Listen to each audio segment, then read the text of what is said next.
Hello! Welcome back to the Parker and Page podcast. He is Matt Parker. Here's Mark Page. Welcome back to Hey! episode 2.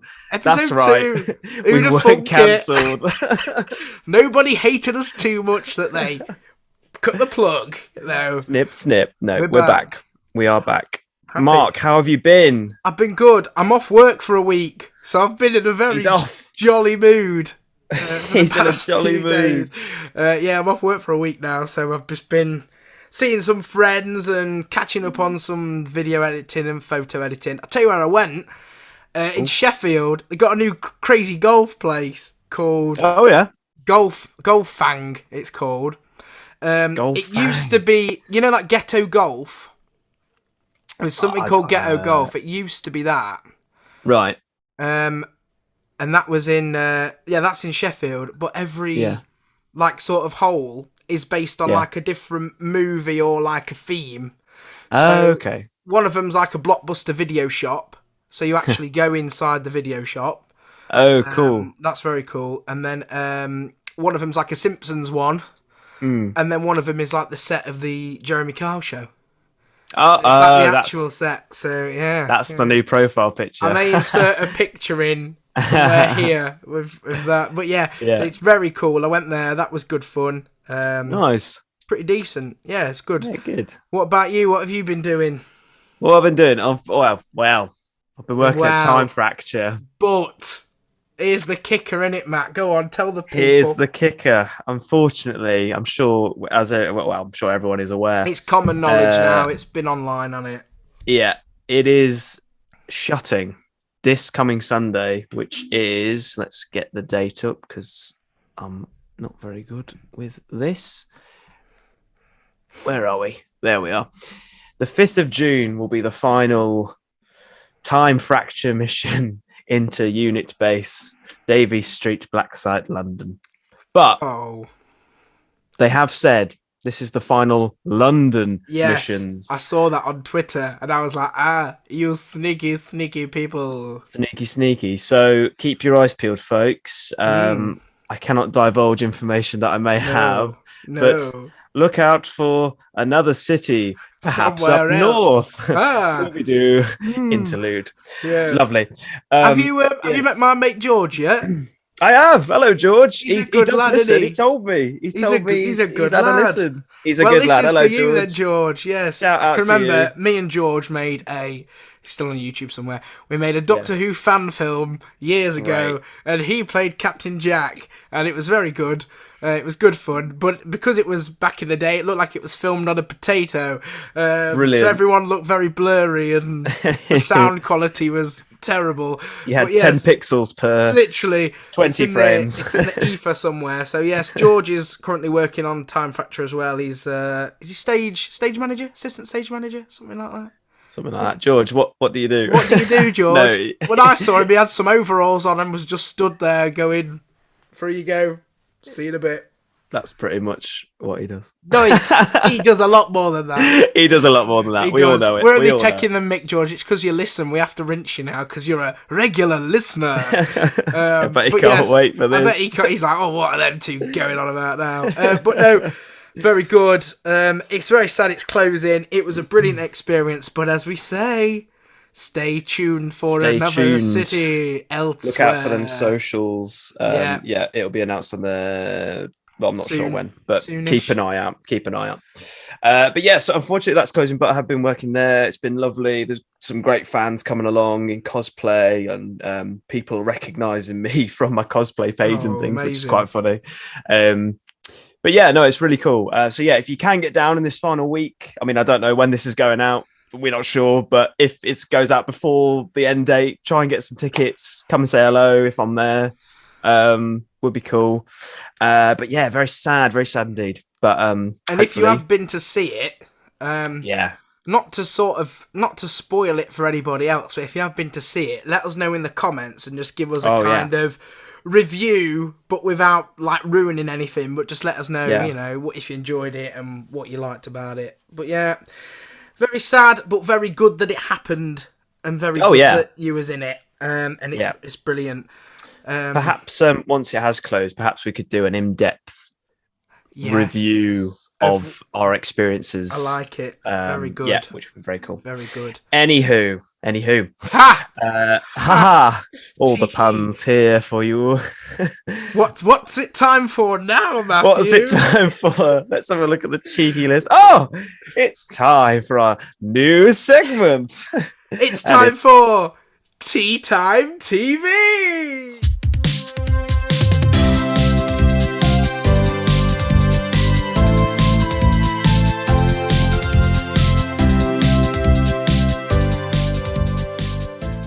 Tea Time TV. What is this? I hear you cry in your ear holes and mouth holes from watching and listening to us. Well, this is a little section that we thought about. We've been thinking a lot about this podcast, haven't we, since our first recording, and how we can develop and evolve our nerdy endeavors. So we thought we'd do a segment where we talk about programs that we used to watch when we'd come home from school or college or whatever. I.e., Sarah Jane Adventures and Doc and Dom were mentioned last week. Doc and Dom, Doc's here. So we thought we'd do a little segment each episode on something that we watched when we came home from school / college. So, Mark, what is your Tea Time TV? What is your thing? This week, my Tea Time telly is Art Attack with Neil Buchanan. Wow, it was a great show.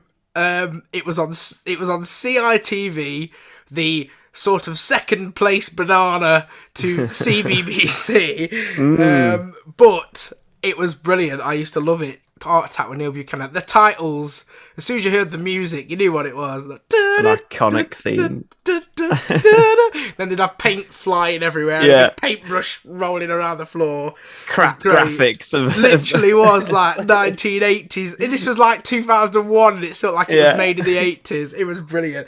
And then he'd always expect you to like have these really obscure things like this. He's like, this week you're going to need some sticky black plastic. And you're like, where can I find? It's like every 4 week. o'clock on a Tuesday. Where am I going to get sticky back plastic from? You sat having your potato smiley faces, turkey dinosaurs. And then he's like, you're going to need I know. He's like, you're going to need a cardboard tube, like a toilet roll cardboard tube. So I can remember just reeling a whole toilet roll off just for the tube. My mum's going spare. She's like, what are you doing? I've got to make a bird feeder. I need it. I need it. Neil's told me. I've got to get it. I've got to get the toilet roll tube. And then he used to do them things like Big Art, where it was like some big salt. Art, yeah. You just got a pot of salt and drew a tiger in the middle of a warehouse in Liverpool. Shaky. Yeah. It's like, okay, great. Sure thing. That's brilliant. And then he always had that weird angle from above. But they always but left it right to the very end to fully show you what it was. And then all the way through you'd be like, it's a bus! It's a bus! And then it showed you at the end it was like a peacock or something. You'd be like, oh, okay. Oh dear. Maybe next time. Yeah. And then the last thing is he had that weird talking head in that gallery, didn't he? Yeah, I was just thinking about that. The grey head. Oh, I'm chuffed at that. Yeah, exactly. Nice artwork. He's like, oh, that's very good. This has come from Katie from Doncaster. Actually, a little bit scary. Did haunt me a little bit. It was a little bit weird. That was a weeping angel before the weeping angels, I think. But yes, that's my Tea Time TV treat. A bit of Art Attack with Neil Buchanan. What's yours this week, Matt? Let's have a think. Well, let's stick to CITV, shall we? What a great channel. If you're from overseas, you might not know what we're on about, but it was basically a kids' CITV in the name, as CBBC, and CBeebies are to BBC. So my one is, let's talk about Jungle Run. Oh, yes. Which was a classic, and we all wanted to be on it. What's his name? I had his name in my head, and it's gone. It's Michael Underwood. There we go. Michael Underwood. I think a few other people presented it, but he was the most iconic. Michael Underwood. And he had to get 3 kids, weren't it? Was it a team of 3 or team of 4? Yeah, 3 kids. Yeah. And they all had special skills, didn't they? It came up as a little graphic. Like Chloe, marine biologist. Like she's 10. She's 10. When she done that? when she knows a spare time. It's like adventure skills, rock climbing, abseiling. Yeah. Like, you're 7. When? Holiday to Cornwall once. You've climbed up 3 rocks. And you're putting that down on your CV. I love it. What are you doing? It's so funny. So yeah, 3 kids. They go into the jungle with Michael Underwood, and he'd guide them through. And then they'd have to do various challenges and tasks, kind of like Crystal Maze for those who know it. If you don't know it, watch it. Brilliant. Get on Challenge and watch it. If not, Richard Iowadi's on Channel 4 doing some newbies. Yeah, but not only did these kids just get plunged into like the middle of this jungle, right? Not only did they have to get across this river on like a makeshift raft that leaked. Yeah, 2 fully grown men in monkey costumes. Yeah. Coconuts at them. Sid and Elvis trying to like distract them when they're just trying to win a T-shirt or a Walkman. It's like leave it be. Them, I tell you what, them blokes must have been having time of their lives, just pelting like we hope they're foam, probably not back in the day, I don't know, but like soft coconuts at these kids, like trying to get. Do you remember the hanging basket one over like the lake, the river? No, not river, like a pond almost. Yeah. And they had to like jump for these baskets, didn't they, on the leaky boat? And he was like, "The boat's leaking, you gotta be quicker, go!" And there's someone in the boat. Poor kid's got a job of like shoveling water out with a holy bucket. I was gonna say, remember we used to have like when you had a carton of milk, and you'd cut it in half so you could like use it as a baler. It was like one of them, and they were just chucking it out. So funny. Oh, brilliant. But yeah, I think my favourite game that they played was the maze one. Do you remember the maze one where 2 of them were up on top and they had to like guide them through, and the walls kept changing? It was kind of like labyrinth vibes. And then there was that wall with the arms where they went, oh, and they just did a hum every time a kid ran past them. Brilliant. And you'd play for monkeys, wouldn't you? Which give you 5 seconds or 10 seconds. Well, it said they were monkeys. You looked like a man with a tash. It didn't even resemble a monkey, did it? Like a gold one, a silver one, and a bronze one. Yeah. And the ruby one. Don't forget the ruby monkey. You got the Walkman if you had the ruby walkie, didn't you? You got, I think that was 20 seconds inside the final tomb, the monkey tomb. And then if you won, you got like a video player TV or something, didn't you? Yeah, video players, Walkmans. I think we ventured on to DVD players by the time it was going off there. Yeah, various things. And then I remember when they had to do the final task, the final, what's it called? The final maze. Was it the Temple of the... Like Temple of the Monkey. Yeah, Temple of the Monkey King. Monkey King. That was it. Temple of the Monkey King. Yeah. When they had 20 seconds left, you heard the monkey go, yeah, that's literally, in the background, sounded like a crow choking on a I used to think they got left there, Andy. You know, if it shut on it. I used to think that they were just trapped. I was like, oh. The belly, like, shuts down and, like, the kids are, like, running, like, quick, we got to get out. Because they faffed around on that puzzle mission that they couldn't do and get the other rooms. I don't know. But I used to think that they were trapped in there, right? And three girls from my school went on it, right? And I remember, I don't know if they won. But I remember thinking, like, if they don't win this, they're going to be trapped in that giant monkey forever. And then the other week, like the week after, I saw them back at school, and I was like, oh, you must not get trapped then. They was like, no, it's all fake. I was like, oh, you've ruined it now. The magic of television. But there we go. Brilliant show. I had many an evening watching that coming home from school. So, yeah. There we go. There's our little segment, our new segment, Tea Time TV. Lovely. Good stuff. Yes. Thank you very much. Here we go. Right. Next section. What are we talking about? Oh, here we go. We're back on the Hooniverse. Yes, we are. Let's go there. If you listened last week, you heard that we was all guns blazing on the filming of the 60th anniversary special with David Tennant and Catherine Tate returning. But is he returning as the 10th Doctor? We just don't know. Mm-hmm. But more filming has been continuing this past week. Yes. And we had a glimpse of a brand new sonic screwdriver.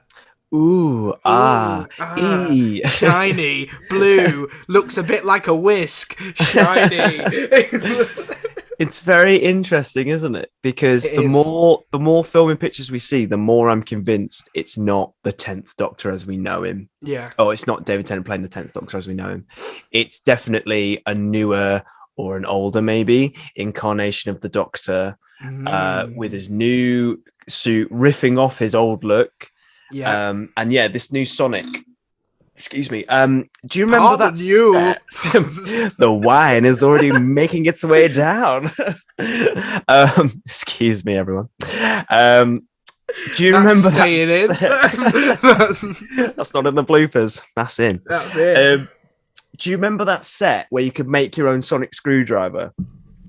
Yeah. Transtemporal sonic screwdriver set. Thank you very much. Bless you. You're welcome. You're welcome. There's my knowledge. I only remember that because I sold one a couple of weeks ago. Oh, look at him. Sonic's on the black market. Down the back alleys of Matlock. Would you like a Sonic? Do you want a Sonic screwdriver? I've got Matt Smith's. I've got 4 of them. I've got a Capaldi one, but someone's fiddled with it and the light's only blue. What do you want? Yeah, so that set, I remember that there was one specific one. We could probably find a picture and whack it up for the YouTube listeners. Apologies to you, Spotify listeners. But there was one that was very similar in shape. It had like a lamp sort of going up in a bubble sort of shape. Do you remember that one? Yeah. And it reminded me of that. And I don't know, the character probably got nothing to do with it. But it made me think, like, if they are going to release the Sonic for that, it's probably going to be a similar model to that one we've seen before in that set. I can see that being a character options online exclusive. If they do it, you know how they do the online exclusives? Yep. I've got the Silurians up there. I know, mine are downstairs still in the bag. I've not even got them out yet. Yeah, I can see that because they do like 1 of 500 or something, don't they? So I could see that being a 60th anniversary exclusive, and I think people will go mad for that. Yeah. But yeah, I know what you mean about that, the lamp shape. Yeah, very literally similar. Within like 24 hours, people have been doing 3D mock-ups of it. Yeah, they have, to be fair. And if we can find one of them, a good one. Scarecrow props. Yeah. I met James the other day, actually. Yeah. He came to Time Fracture. He came like twice in the same week, or like once one week. Did he come in his Tennant stuff? I think I saw a picture.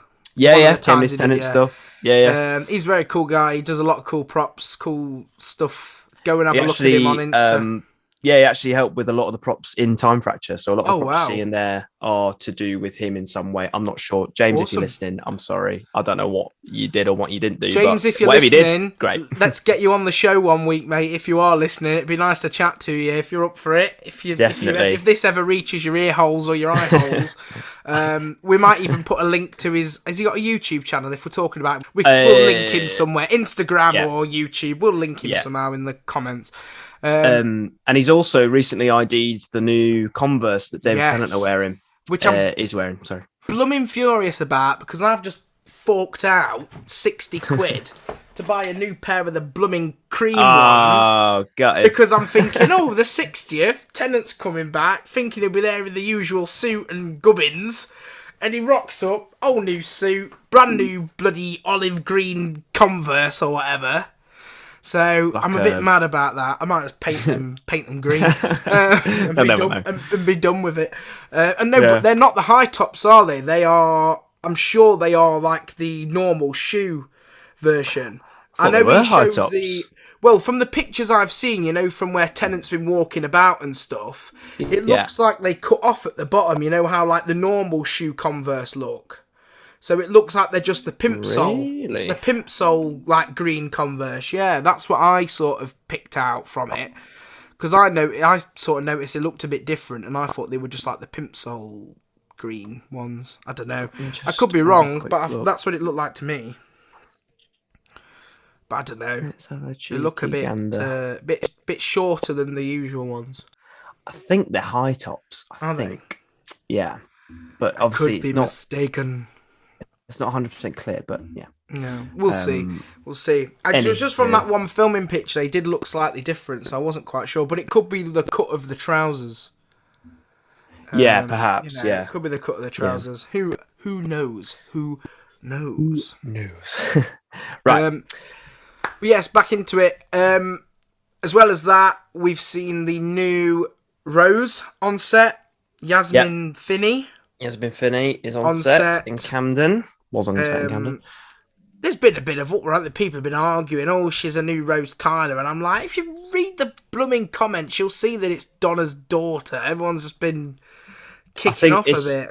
It's definitely the papers that have been stirring the pot with that one, because they've been like, woke culture recast Rose as a transgender actress. I'm like, what are you talking about? Like, literally, work out what's going on here. Well, there was some filming video where she shouts mum as Donna disappears in the TARDIS. Yeah. Just watch that, then you'll figure it out for your blooming selves, dear. No, it's the papers stirring the pot. Yeah. And, most of them are Tory. I was going to bat swear, but I didn't. Naughty, we'll get demonetised. And that's our holiday to Greece gone, Matthew. Most of the papers are run by naughty men. Naughty word, naughty word. Naughty word, men, head. Anywho, yes, so Yasmin was spotted on set, along with... Slight spoilers ahead for those who want to keep listening if you don't want no spoilery nonsense. There's a countdown here. 3, 2, 1. Doobie doos. There we go. So, also seen on set was Donna's mum is returning. Her name is Sylvia Noble. Was also seen on set alongside Yasmin Finney as Rose. Yeah. And also we saw Sean Temple Noble. Noble Temple. On set as a cab driver, I believe. And he drops off, or seems to drop off, David Tennant and Catherine Tate and Rose at Camden. So again, interlinking this theory that Rose is Donna's daughter and Sean's daughter as well, which is really cool to see them back, to interconnect this universe from 2008. We haven't seen them since 2009. Or no, I tell a lie, New Year's Day 2010. Yes, there we go. So that's really cool. Very, very cool. Another thing I'm excited to see is Unit is back in its full glory. Thank goodness. None of this Chibnall. Working underground. We've been disbanded due to budget cuts. Because of Brexit. Oh, shit. That was just a way that they didn't have enough budget to get a Jeep with a Unit logo on, wasn't it? That was literally it. But yet they could afford to have loads of soldiers shooting at a Dalek in the sky. Yeah. So why couldn't you afford a Unit van and a couple of men in uniform? Well, never. I digress. Anywho, they are back.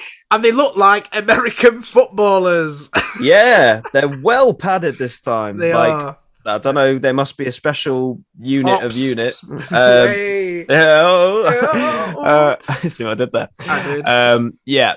So, they are looking very heavy. So I don't know what's going on underneath Wembley Stadium, but something's happening. Those bloody aliens! As Bernie's would say. Bernie Cribs. And Catherine Tate was spotted there. No, I don't think there was any sign of David Tennant there. No Tennant. Just Catherine Tate, and Yasmin Finney was there as well. So who knows what that may involve. We haven't seen Kate Stewart yet, have we? But I'm wondering if... We've not seen Kate Stewart yet. Could have been happening underground if there was some sort of Kate Stewart action, it might have been behind closed doors. Yeah. Because they may be trying to keep a few secrets. Perhaps so, yeah. And I know we are just going to see her in the centenary. And she's being manhandled by 2 Cybermen in the trailer. Yeah. So I don't know. I saw some theories saying she might be... Don't do it! Not poor Kate! She might be a cyber upgraded. Person. A cyber person. A cyber person. Oh no. Cyberman Parsons.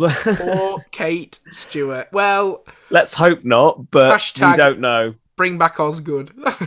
Yeah, that's all I can say. Both versions. Zygon and non-Zygon.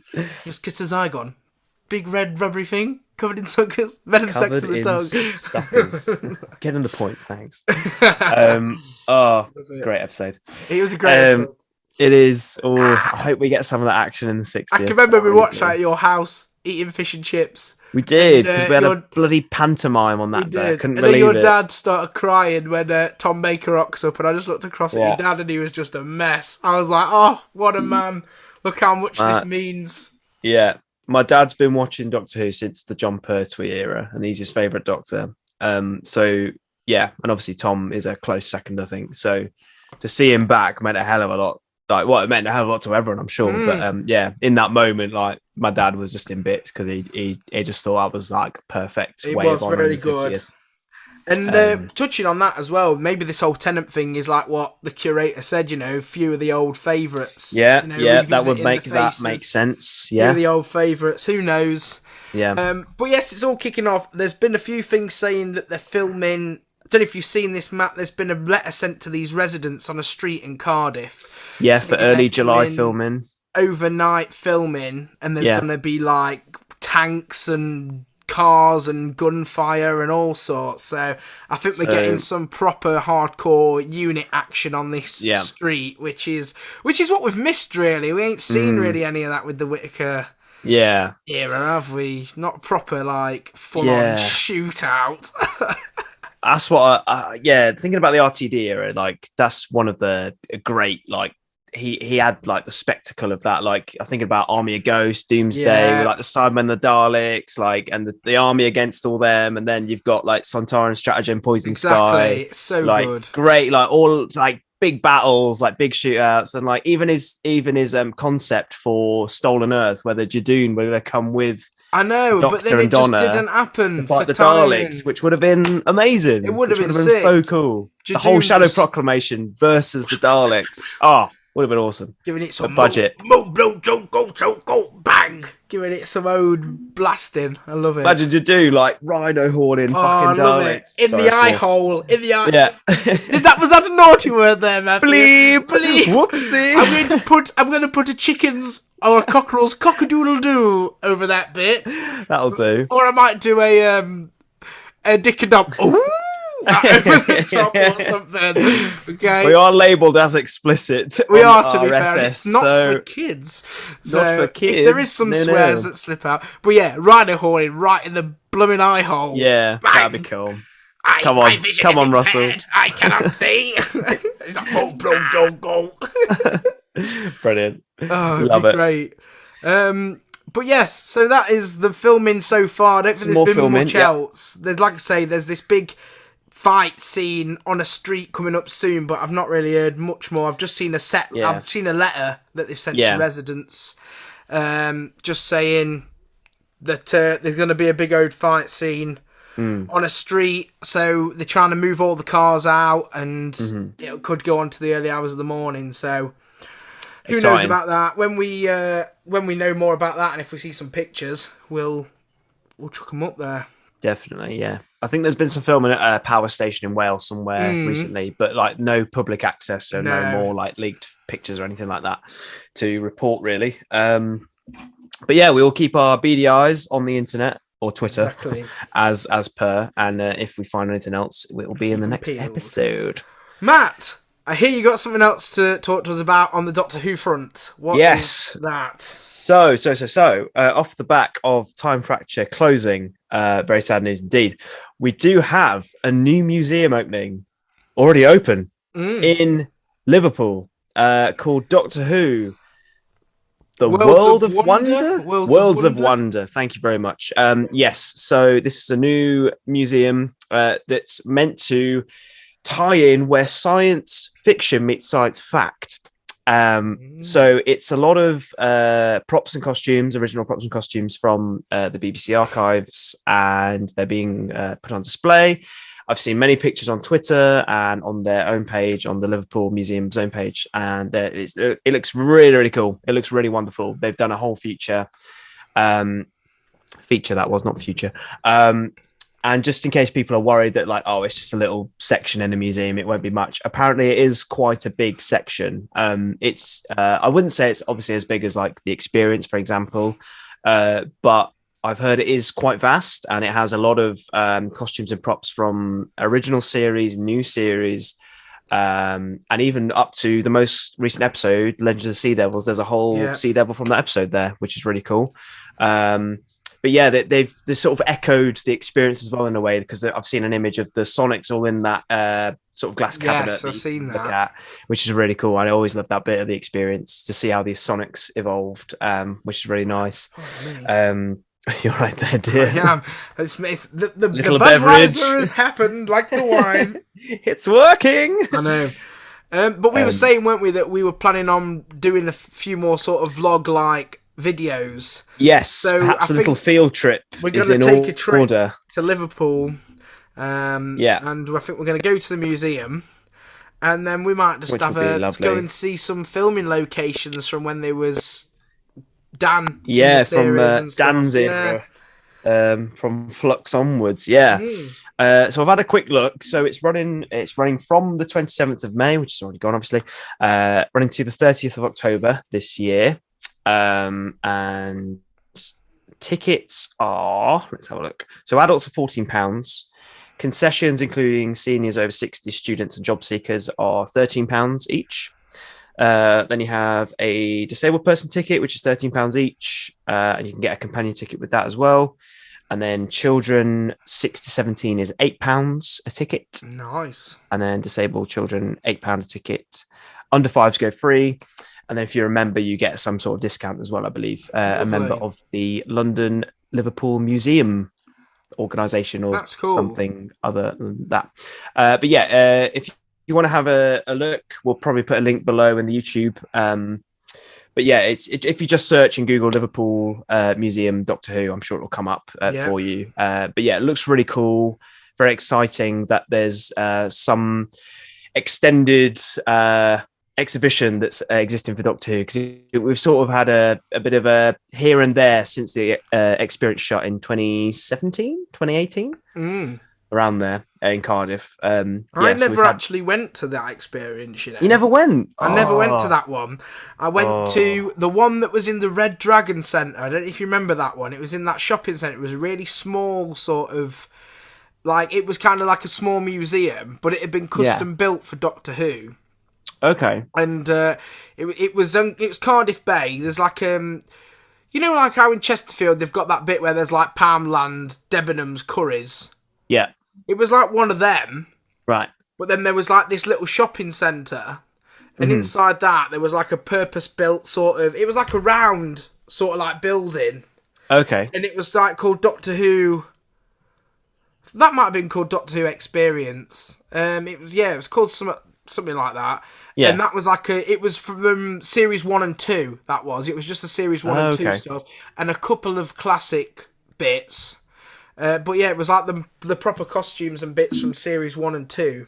And that was really good. And they had a really big merch shop. Because at the time, they were the only place sort of selling the merch other than Woolworths. So, and you could get things there. And Argos. In Woolworths, and Argos. So, yeah, it was really cool. We used to go down there probably every summer when I was on holiday. That was open for about, 3 or 4 years before the actual experience opened, I think. So I went to that one. And I never actually went to the experience one in Cardiff. Oh, never went. It was good. I regret it now, but I'm hoping that they might do something like that again now that Russell's back. Fingers crossed. Yeah. Even if it's just something like a temporary one in London or something where they get a warehouse and they make a museum type thing, that'd still be good. Yeah, I'd like that. Well, I've got a feeling that... Do you remember the 50th celebration that they had at XL? We had a right good day, didn't we? That was brilliant. We had such a good day.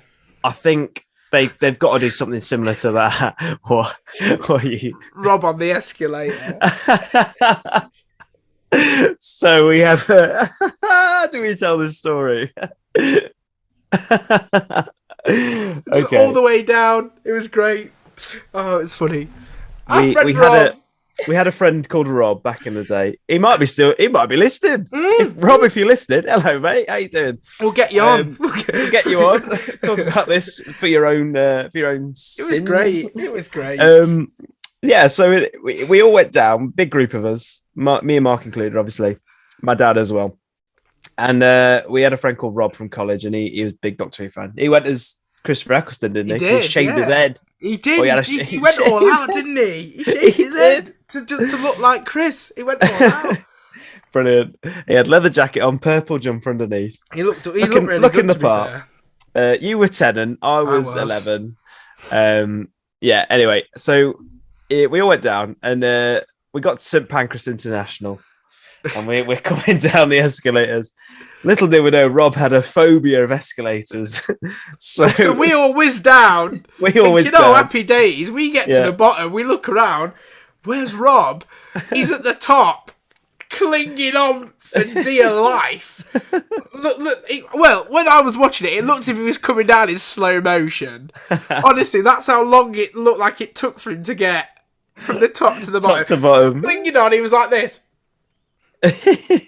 All the way down. For those listening on Spotify, that was a very strange face. Strange face. Like I'd sucked my face in, like I'd had a sour sweet. Like a sherbet lemon. Yeah. Past his lips. And he was just clinging on for dear life, bless him. And then at the end, we was like, oh, sorry, we didn't realise. Sorry, Rob. Didn't like escalators. He was all right about it, though, wasn't he? But he just didn't. Yeah. He just didn't fancy it. And then after that day, he was nicknamed Mr. Moneybags because he spent more money than I have seen in my life at the convention around the gift shops. And we used to sing a little song, didn't we, Matthew? We did. We had a little jingle. Mr. Moneybags. Mr. Moneybags. That boy spent a lot of money that day. I remember he bought the £60 fob watch that was like, it looked very plastic, but like, it was just the cover. Inside was actually all right, but like the cover of it was like a crappy plastic B&M bargains version. But inside was actually a decent watch. And I was like, why have you bought that? 60 quid. He was like, oh, you're only here once. Yeah. Can you remember when he spent, I think he paid 80 quid for something, didn't he? And then there was a store around the corner selling it for 40, and we went and told him, and he was furious. Wasn't that the fob watch? I don't know. It might have been. But someone sold it for one price. We went, on the corner, it's like 30 quid or something. He was like, around there. He was like, what?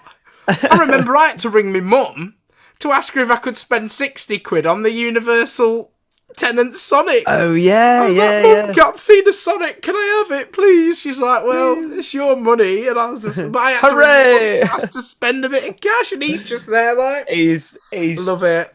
Happy days. Feeling it out. Great. Funny. But yeah. We should do a museum special, because I went to the Blackpool one umpteen times, as well. The exhibition. That was like a scrappy challenge, wasn't it? That Blackpool one. It was thrown together in a few days. But weren't it costumes that like people had made at home, and they just like put them on display? They're a bit tatty, weren't they? Because majority of it was classic era, so it's like what survived these many years, like 70s and 80s costumes. So maybe some 60s in there actually as well. But like, yeah, some of them just did look like they were sewn together yesterday. Kitchen. And had been set alight and doused in many flames before they were put on display. But I remember they did have a new series section, because I was looking at all like, oh yeah, this is my dad's sort of era Doctor Who, and like saw the TARDIS console in the middle, and then towards the end they had a little new series section. They did have a few. They had like new Dalek and stuff, didn't they? Yeah. Capaldi, he weren't there. Not back then. He weren't there. He was a twinkling Moffat's eye. He was You'll be there soon, dear. Give it a few years, and I'll be running the show," said Moffat. I love it. But yeah, I think we should do a museum special. We will. Talking we'll about a museum all the special. Things that we've been and what we've seen. That'd be good.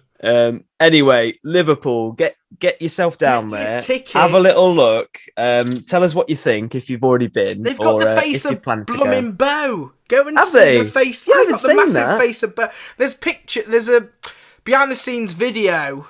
Yeah. From what magazine is it?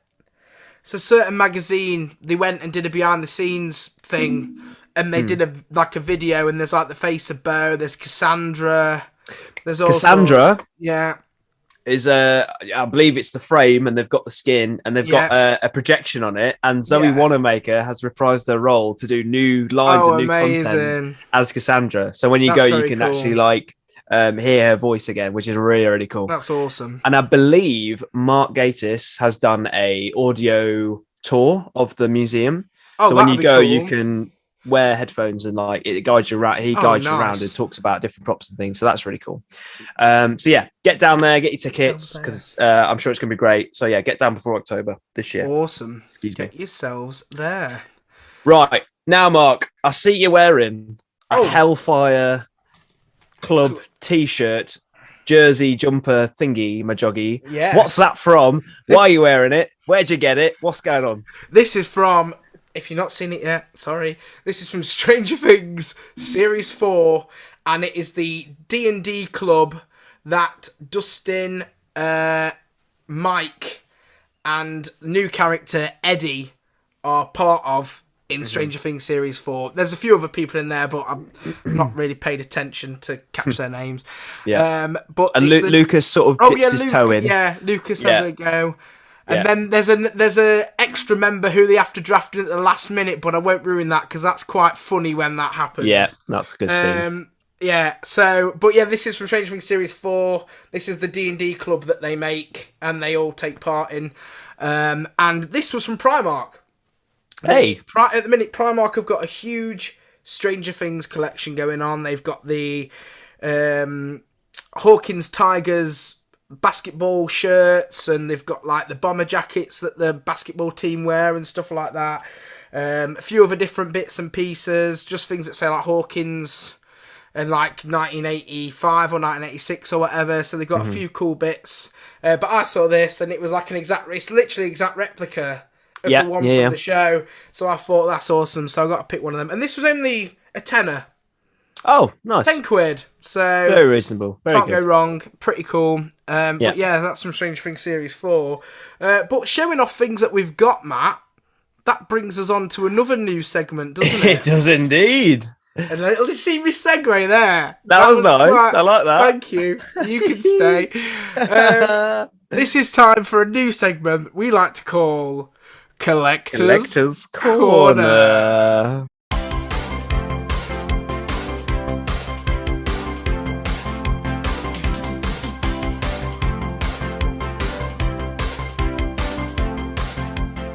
Matt, let's go with you first because mine's like a military operation to sort out. You've got to struggle with yours. Yeah, we'll go for you first, and then I'll struggle after. Okay, so just for our Spotify listeners, if you're listening, here's a bit of ASMR.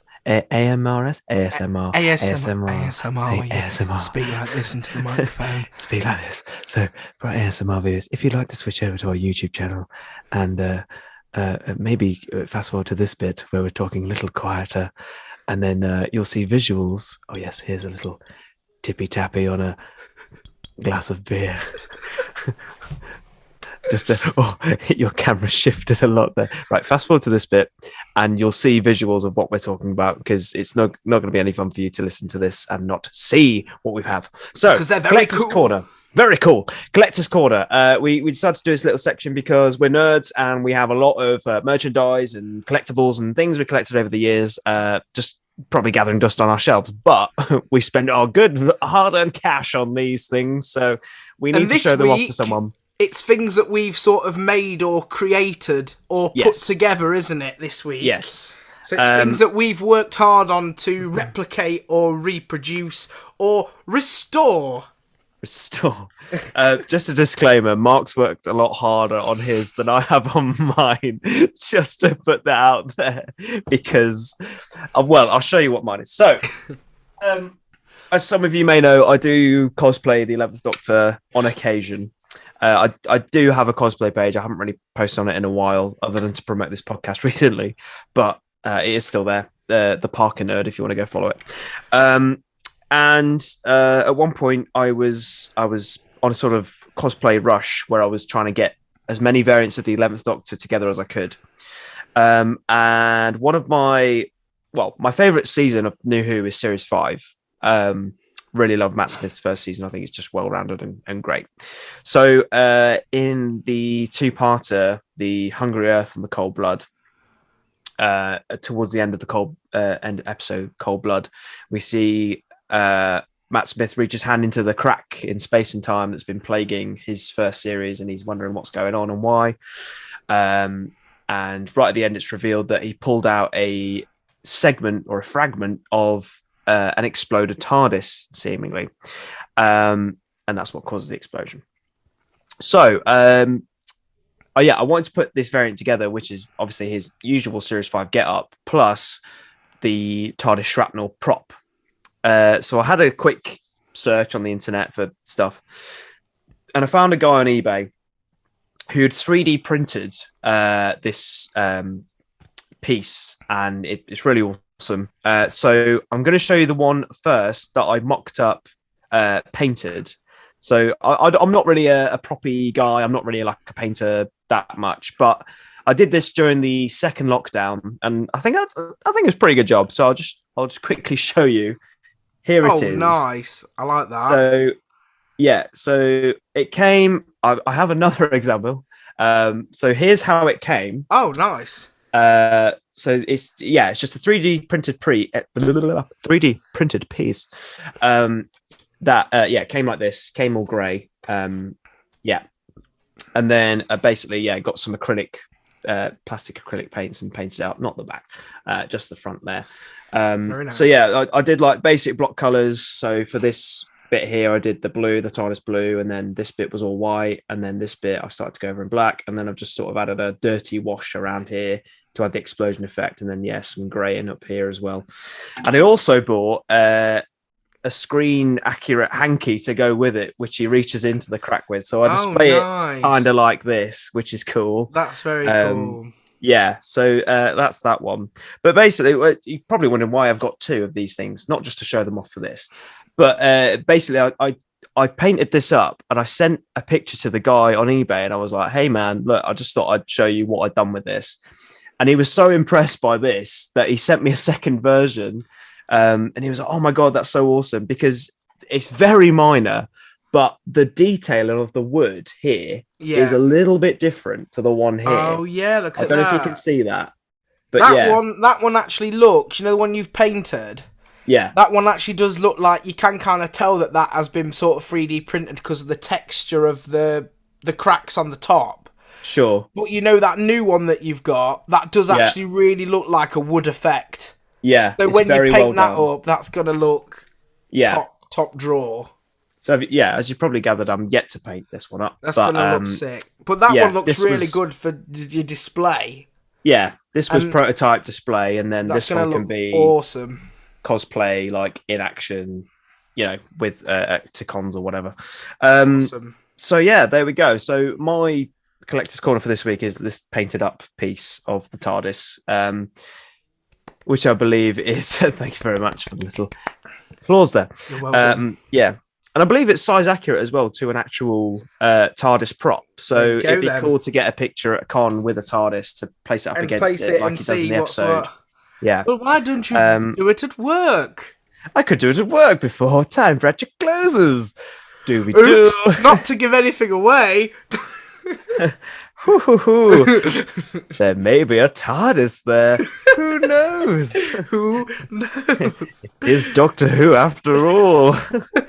Who'd have who would have thunk that?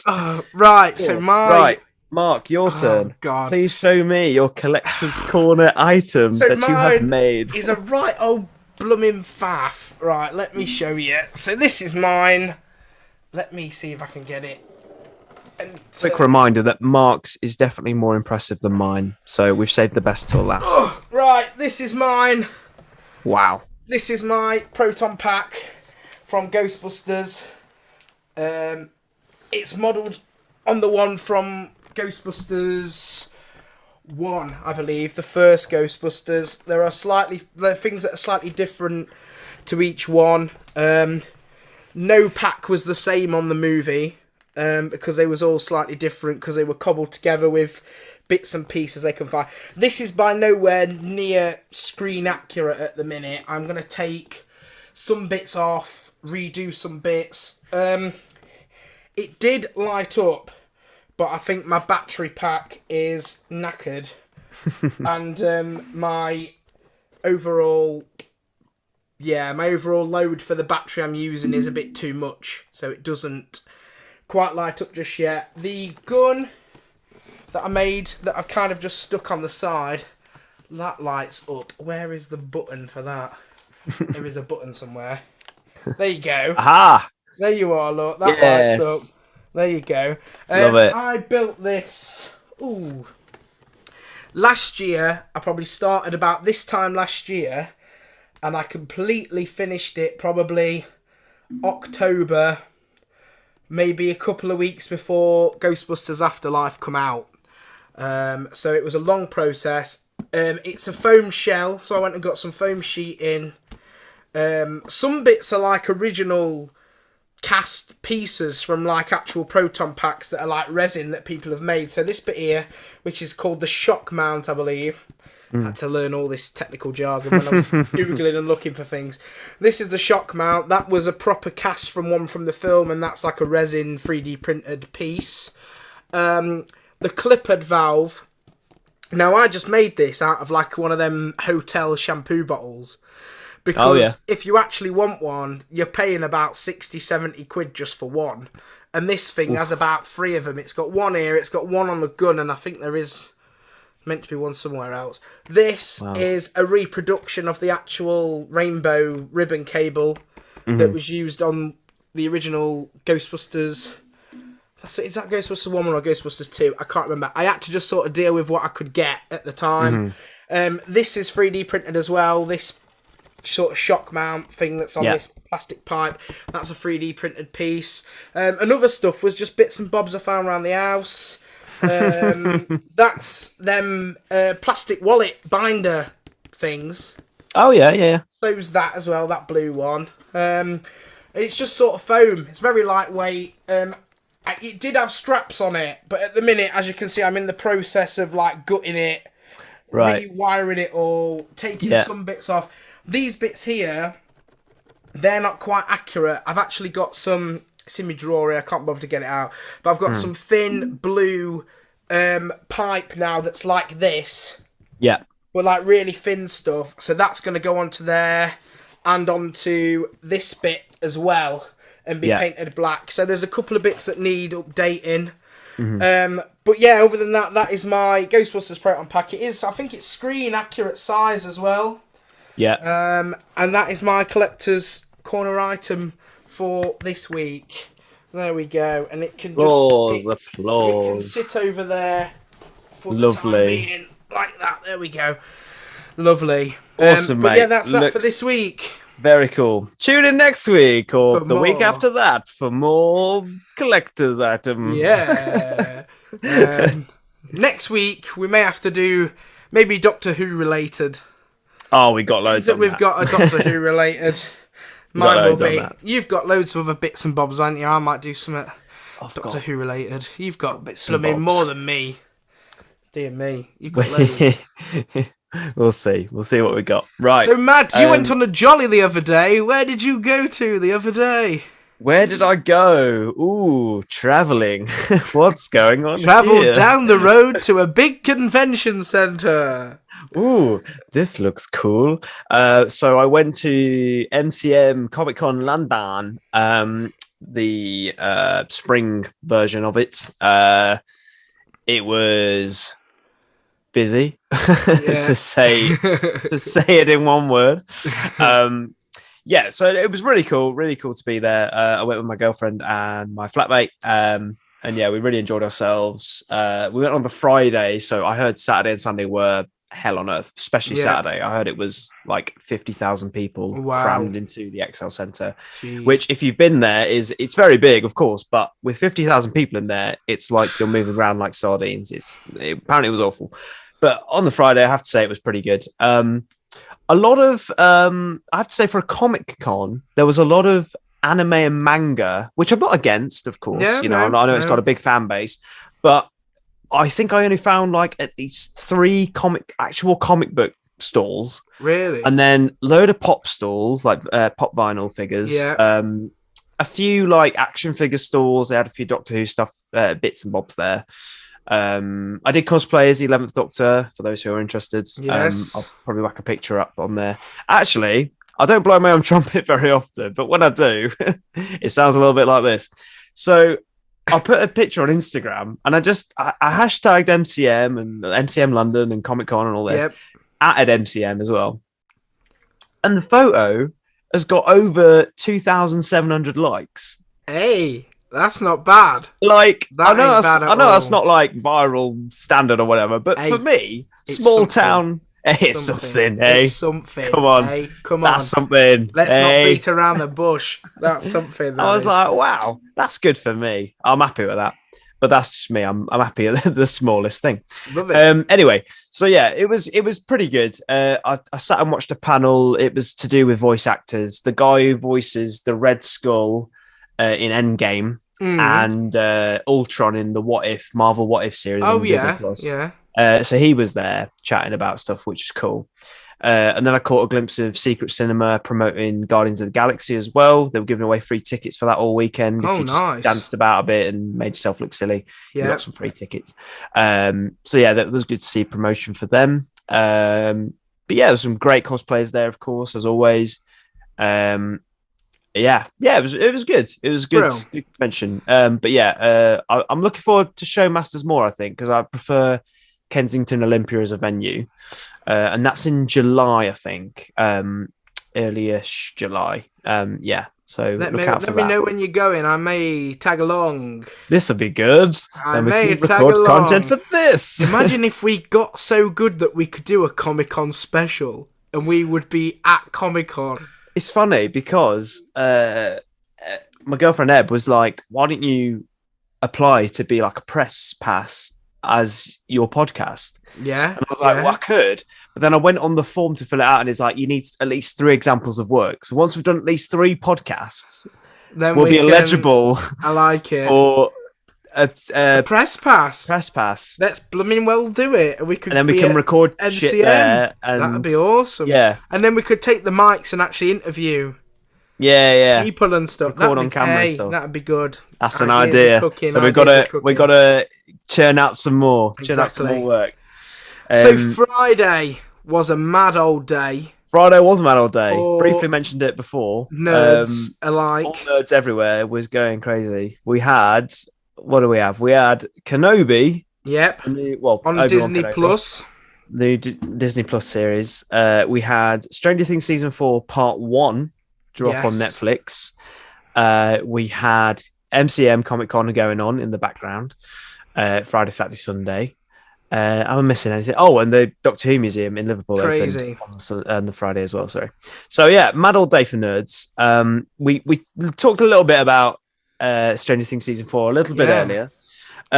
So I'm on halfway through episode 4. I've watched episode 1 and 2. 1 and 2. I was going to start watching episode 3, but I could feel myself falling asleep, and I thought I don't want to have to go back and rewatch it all because I literally had to go back and watch episode 2 like 3 times. I kept falling asleep. I put it on at like 11 o'clock at night, thinking I can do this. 10 minutes in. I was gone. No. That was it. And I'd wake up and it'd be in a random point of the episode, and I'd be like, "What's he doing there? What's going on?" Yeah. But yeah, I've watched the first 2 episodes. I'm very impressed so far. Mm-hmm. I think it's very good, very strong, and it's a lot of mystery going on this time. Yes, normally you can't kind of like, oh, well, we know what's going on. It's the Upside Down, and this is what's happening, and they're the characters we're familiar with. Yeah. By the way, this is going to be a bit spoilerific. If you've not watched it yet, we do apologise, but it has been out for like a couple of days. Yeah. Surely, if you're a hardcore fan, you'd have binged it on the first day. Come on, then. Yeah. But we've got the. I don't care. Get with it. Get with it. You've got a forfeit. You're going to do it or what? But yeah, I like the introduction of these new characters that we've got. Like, yes, because it's like unfamiliar territory, and I quite like that. Because normally we're used to the same sort of. We had Robin last year introduced, and Lucas's sister, which were really good additions, but they were very sort of tame into sort of what we've got in the first 2. Because some of the events that happen in the first episode are like pretty mad. Wow, yeah. You think, you've just burst the door wide. Oh, we're straight in from the off then, are we? Is this what's happening? Most kind definitely. Of thing? Yeah. So that's really good. It's fresh. It feels a lot fresher. Yeah. And I think that's probably due to lockdown, because I think they may have had a bit more time to tweak the scripts and do a bit more of like what they wanted to do, kind of thing, if you get what I mean. Yeah, that's it. I think like with I think they started filming like January 2020, and then obviously March 2020 the world goes into lockdown. So I think they obviously had to stop, and they had a chance to rejig bits and stuff. Exactly. And then as things started to open up late 2020, early 21, they were trying to like get pace back and start filming again. So hence why it's been so long between 3 and 4, but only a year's difference in the series timeline has passed. But episode 1, like you say, great reintroduction of the characters, where they're all at this point in their lives. Like, and we introduced some great new characters like Eddie, who's running the Hellfire Club. And Jonathan's mate, who I can't remember, the stoner guy. The surf pizza guy. Yeah. Surfboard Pizza or whatever it is, Surfboard Pizza. He's like a very stereotypical Californian stoner. Yeah, man. Long hair, cap up, like, you know, drives around in like a VW camper van, in it, that's like a pizza wagon. It's very cool. Yeah. And then the cheerleader as well. I can't remember her name. Her surname's Cunningham. Is it? Ooh, I can't remember her name. But yeah. Cassie or something like that. Chrissy. Is it Chrissy? I think it is. We might have got that wrong. Yeah, she for what you see of her, she's all right. Yeah, I mean, it's a bit open. Episode it's 1. A bit open and short in it, but you know, fair enough. It's like you've just been cast in this amazing Netflix show. Amazing. Goodbye. And goodbye after episode 1. Spoilers. Spoilers. Sorry. She dies. He said it. He doesn't care. He's a loose cannon. Pow, pow, pow. But yeah, that's very cool. And then all this thing with Hopper, trying to get Hopper back, because there's a ransom and there's a weird man who's calls himself Enzo. It's a very strange man. And he wants loads of money to give Hopper back. He's a lost dog.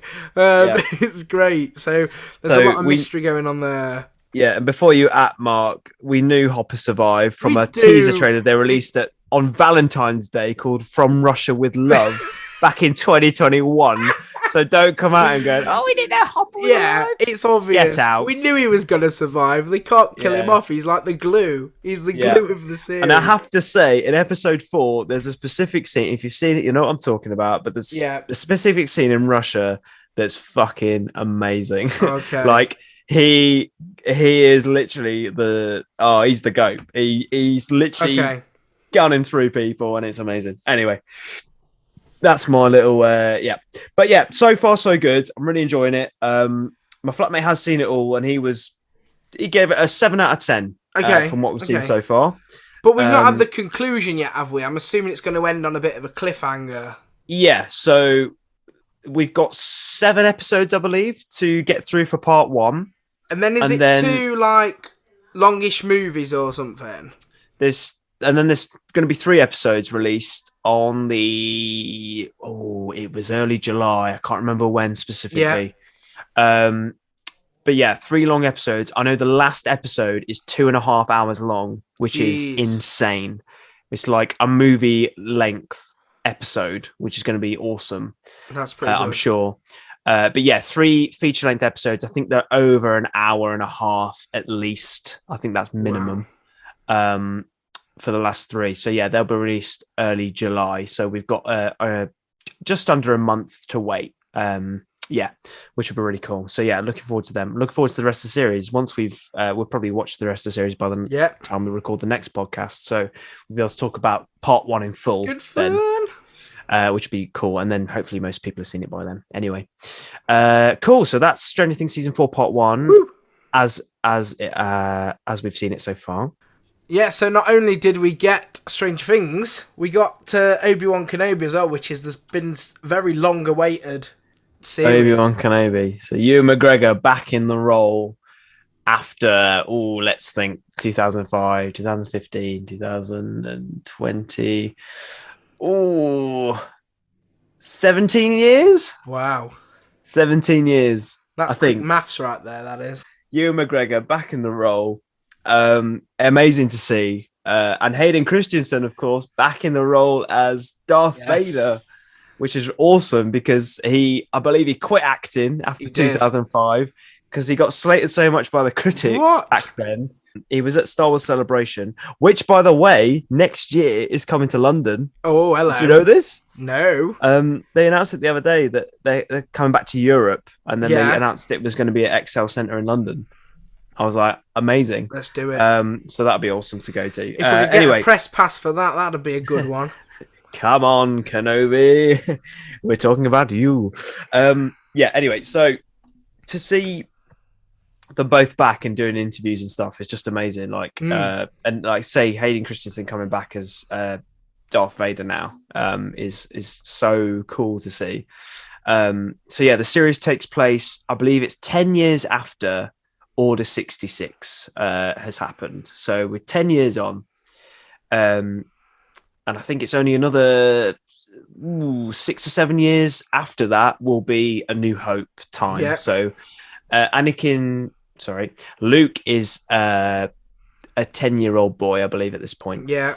And it's Obi-Wan's job still to watch over him, as he promised at the end of Revenge of the Sith. Yeah. Which he is still doing. But then, obviously, this series wouldn't be made just to be watching Obi-Wan looking over young Luke. Something has to happen. Yeah. You know, what's the reason this series is happening? So there's a plot point that helps and makes him come out of this retirement almost as a Jedi, because you've now got these Inquisitors hunting down the Jedi, the surviving Jedi. I was going to say that opening scene for episode 1 is really good.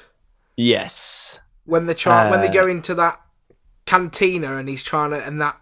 Yeah. Yeah. I'm not going to ruin anything, but it's like, and you have to he tries to sniff out which one is the Jedi. Yeah. And that's the Grand Inquisitor. Cool. That's pretty cool. Is really cool. He's a character. I think he's in the books and he's in the animated Rebels series, if you've seen that. And he, interestingly, I mean, slight spoilers ahead if you've not seen episode 1 and 2 yet. You should have seen it by now because it's been out for ages. Yes. I say ages. I've seen episode 1. I fell asleep again. Episode 2. Okay. Do you mind if I spoil it for you? Just go for it, mate. I'm going to watch it later on anyway, so I'll just be like, fine, oh yeah, that's if you're right. bit. So in episode 2, there's a bit where is it Reva? Reva? The Inquisitor who's sort of hell bent on finding Obi-Wan. Yeah. She nearly finds him, and then the Grand Inquisitor, who's looking for the Jedi in the first episode, he comes along. He's like, "You're being too reckless. You need to stop." Yeah. She basically kills him. She guts him with a lightsaber, and like he's on the floor like dead. And you're there going, hang on a minute, because in Rebels season 1, if it's the same character, he gets killed off by the Jedi and that. So you're like, right, how can he die twice? Yeah. So people are saying he's probably not dead. Right. He's probably going to come back, probably in a back to tank or something. They're going to revive him. But yeah, it seems, again, Reva, I can't remember her name. It seems she's hell-bent on finding Obi-Wan for some reason. And she mentions something about he betrayed or like he did something to my father in the Clone Wars. Oh. So me and my flatmate were theorising maybe Mace Windu is her dad. Mace Windu with his purple lightsaber. With his purple lightsaber. Because that would be really cool. But then if you remember right at the beginning of episode 1, there's a great Order 66 montage. Yes. Like a follow shot. Not a montage, a follow shot of this group of kids with one Jedi Master. Yeah. Who's protecting them from the clones. And we think she's in that group of kids. Right. So she was left like to her own devices with the rest of the kids in Order 66. So she just escaped and then was turned to the dark side to become an Inquisitor. Oh, wow. Obviously we'll find out more, I'm sure, as the series goes on and who she actually is and why. But that's my theory, that she's maybe Mace Windu's daughter, which would be really cool. Do you know that Grand Inquisitor guy? Yeah. Like, the look of him, he just reminds me of that guy from, Avengers Infinity War, where Stark's like, "Go home, Squidward." Yeah, he just reminds me a bit of that guy. The look of him. Yeah. It just made me laugh when I saw him. I was just like, "Oh, go home, Squidward." I think the species is from the planet Utapar, which is from episode 3. Right. And Obi-Wan does encounter one of some of their kind in episode 3 because he goes there to find General Grievous. And then I know people were complaining, like, in episode 3 they looked way different than what he does in this series. Yeah, but the thing is, they've updated with the times, haven't they? Yeah. Like, I know there's been some things that are different in Mandalorian that was, like, different, and some people were moaning about that, but it's like, they've got more money now to, like, upgrade things and make things look better, so they're gonna do it to complete the whole look of the show. You can't have one thing looking like it was from, like, 1995 or 2000 or whatever, do you know what I mean, compared to, like... now, because it just wouldn't match, and you'd look as if you're cutting corners, really. So everything's got to look the same, hasn't it? And I have to say, like, the complaints I think mainly came from the trailer, like going like, "Oh, he doesn't look right, he doesn't look like this, doesn't look like that." But then actually seeing him in the series, like when they're not just showing like little glimpses of him here and there, he actually does look really good. He's got like the orange eyes, which he has in Rebels, and he's got the marks on his face and everything. He does look really good, in my opinion. I really like his look. So really exciting series. It's been great so far. Can't wait to see the rest. Every Friday they're being released on Disney Plus, so check that out. Brilliant. I think I was going to mention something else, but I can't remember what it was. Shock horror. What is it? The new opening titles, the shiny new opening titles that we have. If you're still tuning in. At the beginning on YouTube, sorry Spotify listeners, we have some shiny new opening titles which are pretty cool if I do say so myself. I spent an afternoon designing them. Mark doth made them. I doth made them. Look what I done did. So I hope you liked them. They were a bit of fun. We've clearly run out of things to say. We have now. We've reached the end of the list, haven't we? We had a list. We had a list about everything on the list. So I think all that's left to say is thanks for listening. Thank you. And ta-ta. Ta-ta. I've been Matt Parker. I've been Mark Page, and we'll be back. We'll be back soon with more of the Parker and Page podcast. Certainly will. Look out for episode 3 coming to your ear holes and our holes very, very soon. As soon as we can. Yes. When we're not both busy. Until then, bonjour. Tatty buys. Goodbye.